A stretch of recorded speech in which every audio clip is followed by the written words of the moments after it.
and focusing on staying active and how to manage your joint pain. You heard who we are. The first question, why did you come today? So this is the place to come. You've already taken the first step. So 3 main objectives today. 1, to improve your self-efficacy, to improve your confidence that you'll be able to manage your joint pain and be able to be more active. Number 2, to confront some of the myths about arthritis-related pain. And number 3, to help you move along the continuum of behavior change. Because sometimes we know what we need to do, but we haven't actually started to do what we need to do. So maybe, coming here is the first step. When you leave, have a plan for at least one thing you will be able to do to improve the management of your joint pain. Right. So what I'm going to do over the next few slides is give you an idea of what the anatomy is like in a joint and the process that it undergoes when you start to develop arthritis and why it starts to hurt. And I'll give you some different examples as to how that happens. So if you think of your knee joint, all right, if we look at this joint right here, this is right here, okay? You have cartilage that sits in here, all right? And you have synovial fluid. So cartilage is like the covering of your joints, all right? It keeps the bone from getting damaged, and it keeps the bone healthy, okay? It's really smooth. They've tried to design it in labs, and our body has very smooth joint surfaces, so it allows it to move smoothly, and it has fluid that gets spread out in the joint to keep the joints healthy. Over time, because of jobs that we do, sports that we play, or any types of activities that repeat certain types of stresses, particularly we'll focus on the knee or the hip, all right, as examples, those joint surfaces will start to wear down. That cartilage will start to thin, and that underlying bone gets exposed, and that starts to cause pain. We get arthritis or osteoarthritis in many common regions of our body, okay? The spine, right? The knee, the hips, all right? But also in the thumb, all right? Most of the time, weight-bearing joints, but particularly the thumb because of gripping, holding on to objects, manual labor type of activities. But the process is the same in all those joints. The cartilage wears down, bone starts to break down, and you have pain. So there are different types of arthritis. The one that we are most commonly informed on or that we know about is what we're here for today, which is osteoarthritis, which we've kind of introduced, right? Osteoarthritis works in the joints. Usually it may be just one joint, all right? And it progresses over time, right? This middle column, rheumatoid arthritis, is brought on by an autoimmune problem or where the body attacks itself. So there's nothing you can really, it comes on its own, there's nothing you can do to kind of prevent it, okay? Starts to wear away at the joints and causes certain types of deformities in the joints, and we will have pictures for that, right? Rheumatoid arthritis is different than osteoarthritis because it's often bilateral, so both elbows, both wrists. Osteoarthritis is not uncommonly in one knee, one hip, one shoulder, okay? And then over here on the right is another condition called gout that's brought on typically by the formation of uric crystals in your system, and as those accumulate, they will cause pain, typically in the foot and usually in the big toe, all right? Diet's a big component, and other kind of habits of the individual, again, is managed by a doctor, but they're all different in certain ways, but they all cause joint pain. So how would a doctor diagnose arthritis? Okay. First of all, they're going to listen to what your story is. Why does your knee hurt? How long has it hurt? What things make your knee painful? Okay. They may do an x-ray on your knee to see what the joint looks like, to see what the bone looks like. They will do an exam on your knee and see what your range of motion is like, your strength, see how you walk, see how you move, right? And they may need to do some labs on you. So they will draw either sometimes some blood, sometimes they will draw fluid right out of the joint, like if you have a gout attack, and that will allow them to diagnose what type of arthritis you have so they can treat you more appropriately, whether it's with medication, physical therapy, exercise, other types of interventions. Symptoms. So things that you might complain of because of your knee or your joint that hurts. Okay? Pain in a joint during or following movement. Okay? Usually with weight bearing. So if you walk for long periods of time, climb a lot of stairs, that type of thing will cause, in this case, let's talk about our knee will start to hurt. All right? When you start to, if you push on areas of the joint, there will be parts of that will be painful to touch when you put pressure on it. Okay? You might feel like you've got rocks or like Rice Krispies in your knee, and it will crunch and snap and pop. Right? That's another complaint that people will have of their joint. Okay? And then stiffness. Right? If you sit for a while or after you sleep, the joint typically will be stiff. Now, the key there is it usually won't be stiff for very long. Right? We had the slide that had rheumatoid arthritis. If you have rheumatoid arthritis, that stiffness will last much longer. For osteoarthritis, it's a shorter period of time, but still you have stiffness for being stationary for a period of time. This is a picture of x-rays of a knee, all right, and then different levels of arthritis in the knee, all right? So this side on the left is not as severe as this picture on the right, okay? Ideally, the knee is very uniform and upright. As you can see, as the disease progresses, there's much more deformity. And that deformity starts to put uneven load on the joint, but also joint above and joint below, so you start to have problems in other areas of the body. Now, this picture here of this knee, that looks really bad, right? But they may not have a lot of knee pain. Right? So that's the tricky thing, is the physician or the doctor or a PT, if we were to see you, we go by on what you tell us and what your exam shows more than what this image will show us. So somebody who has a really good looking x-ray may have a lot of pain. Somebody who has a bad x-ray, all right, may not have any pain or very, very little pain. All right, so if we can compare osteoarthritis to rheumatoid arthritis here on the left and gout on the right. One of the things I mentioned about rheumatoid arthritis is that typically it's bilateral. It's in both limbs. And very commonly, it's in the hands. And this is one of the common deformities you will see in the hands. Right? As the joint wears down, right, it doesn't work together, or it doesn't fit together as well. And so it gets pulled in different directions by soft tissue. Right? So this is very common deformity seen in rheumatoid arthritis. In gout, as we said, mostly they see it in this joint of the big toe. It'll become red, swollen, hot, and very stiff and painful. That's like the classic presentation of gout. So one thing too about rheumatoid arthritis is the person who has it, they will typically have bouts where they have periods where it really bothers them and periods where it doesn't bother them at all. And they've gotten very good with medicines now to try and help prevent those bad episodes or bad bouts from being really bad. But once they start to have deformity, the deformity will stay. Right? Same thing in osteoarthritis too. Once you start to have deformity in that joint, that you can't correct that. So everybody here raised their hand that they had some joint pain. First thing to say is you're not alone. 52 million people have arthritis, and 27 million people have osteoarthritis. And of those people that have arthritis, it's not just minor aches and pains. This is something that actually impacts what we're able to do in our daily lives. It impacts our activities, being able to grab things and do things. So one of the number one myths is it's just part of getting old. You know, there's nothing you can do about it, but there is something we can do. Getting out of a chair, walking, going upstairs. Anyone having problems opening jars or turning keys? Kneeling in church or just squatting down low. So arthritis is the number one cause of disability in the United States.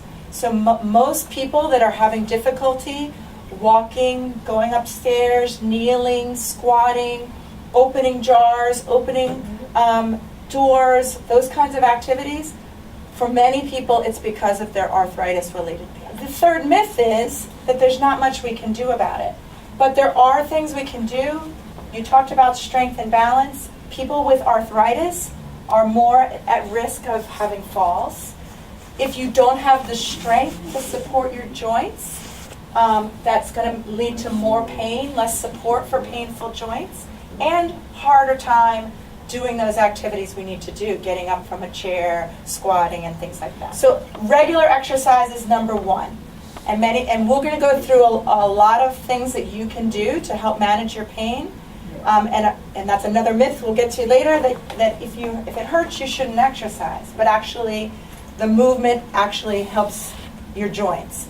But exercise, we'll talk about heat and cold, using an assistive device, rest when a joint is inflamed, using relaxation and stress reduction. Yoga, wonderful. What's assistive device? I'm going to go through all of these separately as well.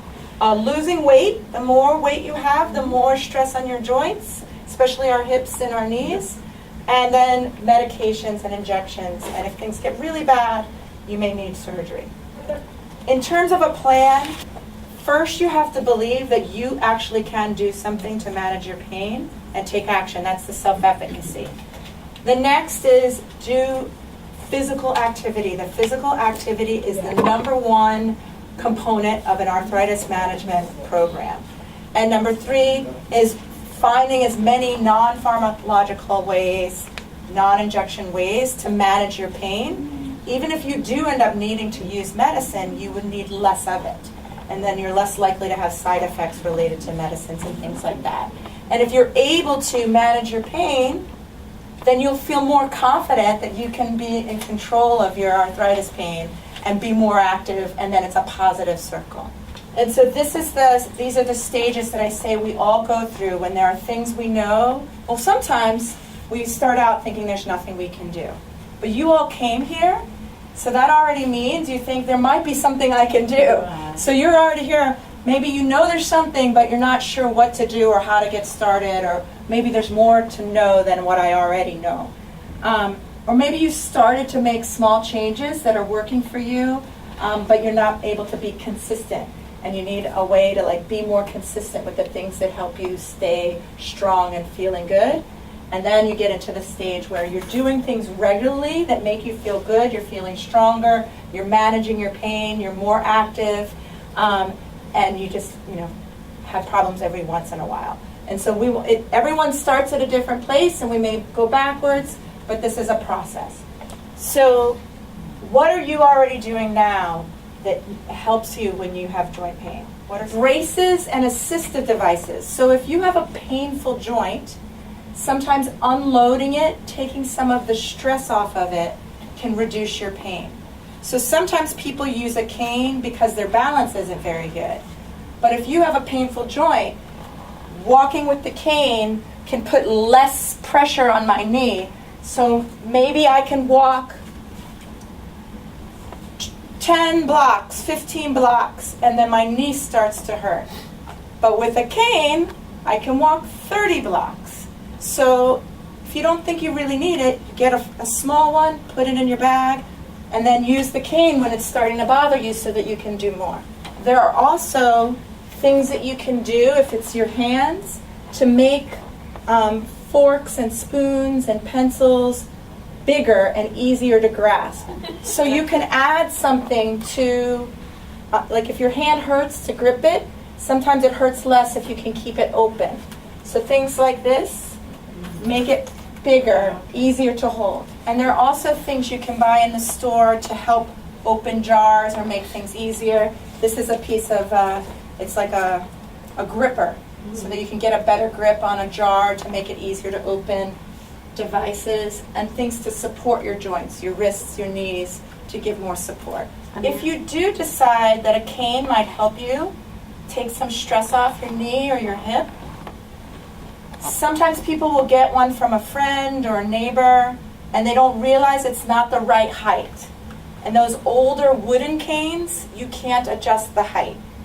This one has buttons, so I can make it shorter or taller. And usually, if it's a physical therapist or you get it in a hospital, they're going to make sure it's the right height for you, and they're going to show you how to use it safely. When it's next to you, your wrist should come to the handle so that when your hand is on it, there's a little bend in the elbow when you're holding it. So not too bent like this and not too straight like this. You want it just a little bend in the elbow. And that's the same for the walker. One problem people have with a cane is you stand somewhere and then it falls down and then you have to bend over and pick it up, and you know, you're dropping it all the time. Something like this, you put it in and the cane just stands up by itself, but it makes it heavier. So it's like a little cane stand. The other thing that's important when you're using a cane, when you go up the stairs, if my left knee hurts, I use the cane in my right hand. Or if my left hip hurts, I use the cane in my right hand. So you use it in the opposite side from the leg that hurts. So if my left, yes. Every time I take a step with my left, I'm using my right cane. Okay? And when I go up the stairs, I lead with my strong leg. And when I go down the stairs, I lead with my painful leg so that my strong one is lowering me down. And I don't think this applies to anyone here, but it's also important if you are heavy that you get a cane that's designed for someone that is extra strength. And you need to get an extra strength cane. And there are lots of different designs for handles that may be more comfortable. And the collapsible canes are nice for people who don't feel like they need them all the time, but if you're going to be out and about a lot and you don't want your joint pain to limit your activity, keep one in your tote bag. And I'm not going to say a lot, but these are just some examples of things that you can use if you're having more difficulty with your hands. Heat and cold, okay? So heat dilates the blood vessels. It brings blood, it promotes circulation. If you're stiff, if you have muscle spasms, heat can help relax muscles, help you feel a little bit looser.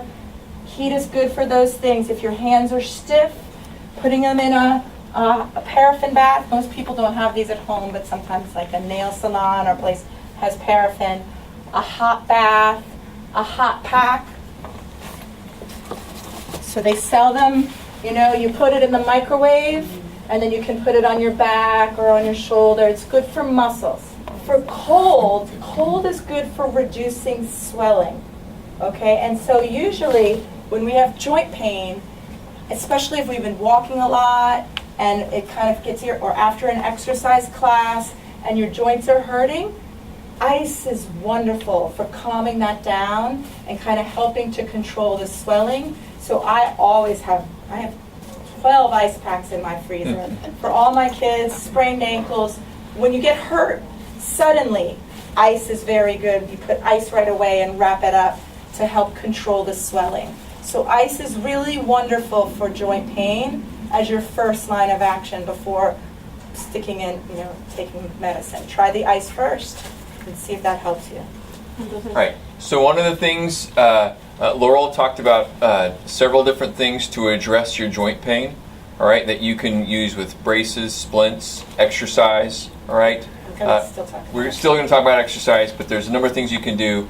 Your doctor may also prescribe you medicine, right? So this has a list of medications on there, right? The first one a doctor might typically prescribe to you is acetaminophen or Tylenol, right? Very good at controlling pain, right? Whether you go buy it in the drugstore or you get prescribed, Tylenol is very good at relieving pain. The next on the list, non-steroidals, all right, or non-steroidal anti-inflammatories, okay? Motrin, Naprosyn, Aleve, all those that kind of fall into that category. Help control pain, but also work as an anti-inflammatory. So slow down the swelling, all right, the inflammation that goes on in the joint. And then lastly, the bottom medication is another anti-inflammatory, but much easier on your stomach. The ones in the list here in the middle, All right. Some of those, if you take them for long periods, can upset your stomach. The ones on the bottom are less likely to bother your stomach. So these are newer products, right, that are either patches or gels that you can use for pain relief. All right. The patches would go right over your knee or your ankle or your shoulder, and they have medication in there that are driven or kind of absorbed into the skin, right? And then the gel, the Voltaren gel, which is very common now, again, is a topical that you could put on your knee, your hip, your ankle, your shoulder, again, so the body can absorb that medicine to help relieve pain. All right, so non-prescription options, things that you can go to the store and buy. The first two, glucosamine and chondroitin, right? Those are the components of your cartilage in your joint. So they think if you take those, that helps prevent the breakdown or possibly allows it to repair, right? Not real good research on that. The bottom two, the capsaicin and the Bengay or Icy Hot, again, are topical medicines, again, for delivering heat or some sort of anti-inflammatory pain relief to those joints. Again, knee, shoulder, hands, very commonly, right? Some of them have a strong odor. They've gotten a lot better where some of them don't have an odor at all. Okay, now, again, works on the surface, does not necessarily go into the joint. Injectable medicine, right? So you may take pills for a while. Those may help. You may get to a point where those pills don't help, and they may elect to do an injectable medicine, particularly in your knee, your ankle, or your hip. So basically they're trying to deliver medicine right into the joint space, right? They will do a series of those, typically very helpful, but this is also kind of a last resort for the joint. Then lastly, all right, and Laurel's going to talk about exercise, all right? But if you've done everything, right, and you still have a lot of knee pain or ankle pain, joint pain, anywhere, right, they may elect to do surgery. Commonly in the hip, they will do a total hip. Commonly in the knee, they will do a total knee, right? Relieves pain wonderfully, but again, that is a last resort, and then you would do several weeks of rehab following that surgery. So we saved the best for last. That's right. Because so many people, and hopefully no one in this room, believes that exercise is bad for you if you have arthritis. That if your joints hurt, then of course exercise is going to make it hurt more.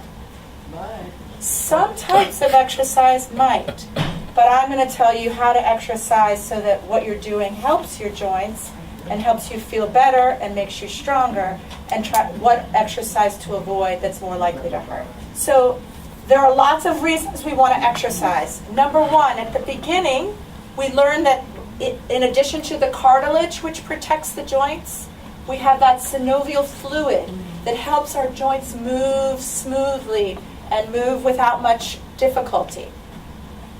Movement is what nourishes and gets that fluid coating our joints. Because when you sit for a long time, your joints get stiff, and there's not that fluid that's making the joints feel good.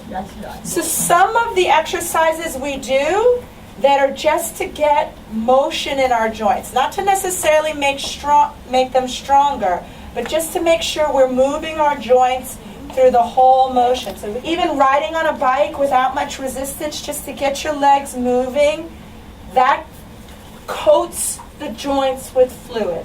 So another reason we exercise to keep our motion, but also it helps with sleep, it helps with pain, and it helps give strength to support the joints and to help you be able to do the things you want to do. It actually gives more stability to your joints if the muscles are stronger, which is different than just motion for fluid. We also want to build strength to support the joints. And last but not least, when exercise is part of your regular routine, every week you're exercising in some different ways, you feel better. There is research to show that it improves your attitude, it makes you feel healthier and a more positive attitude.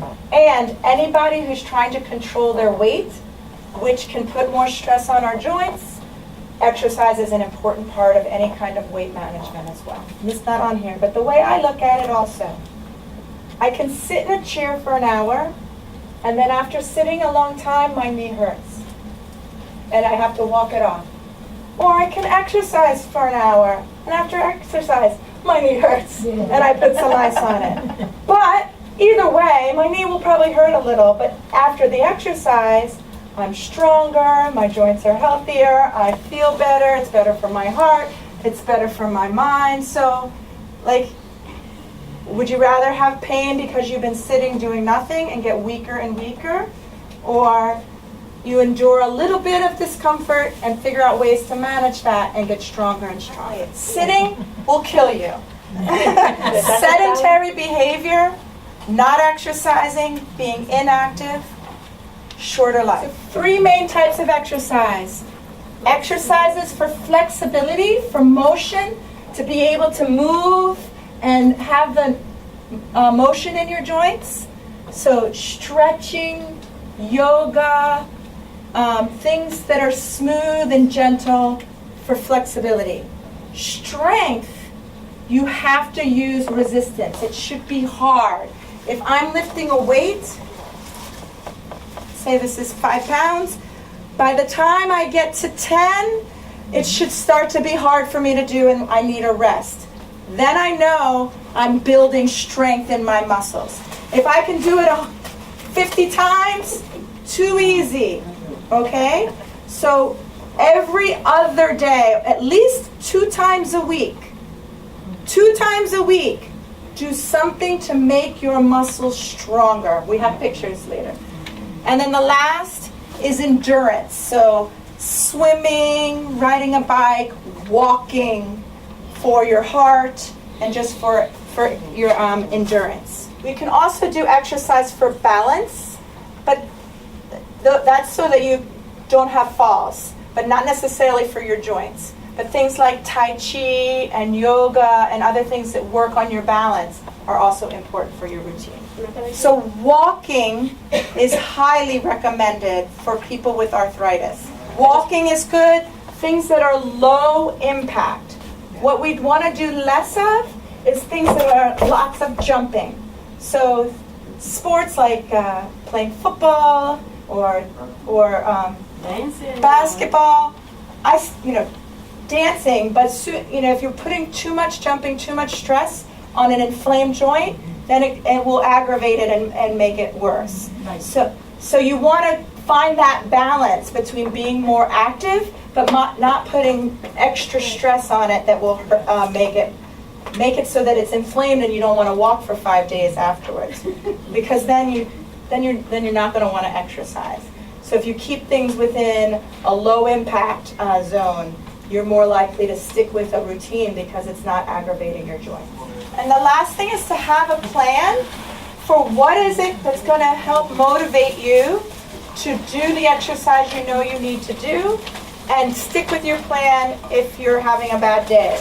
So if it's finding an exercise buddy or giving yourself a reward if you do your exercise that week, you're going to go get a mocha or, go get a pedicure or something, I don't know. But make sure you find things that you enjoy, that you have fun. Find classes in the neighborhood where it becomes both social and good for you. You're more likely to stick with it. I know we need to wrap it up, but I just want to say, be realistic. If you're not exercising now, don't think that next week you're going to go to the gym 5 days a week and walk 10 miles every day. Like, build up slowly. If you're only walking 2 blocks, start walking 4 blocks. If you normally get off the subway at a certain stop, maybe once a week you're going to get off a stop early, on a nice day, and take a walk the rest of the way home. If you take the elevator 8 floors, walk up 1 floor, and then take the elevator the rest of the way. Baby steps and build up, and have a backup plan. If it rains, I'll do exercises on the commercials at home. Or if my friends are visiting and I'm going to miss my regular exercise class, I'll plan a walk that week. Or, always come up with a plan. And my last thing is, I want you to think right now before you leave, what is one thing that you learned today that you might try to do to better manage your joint pain and be more active?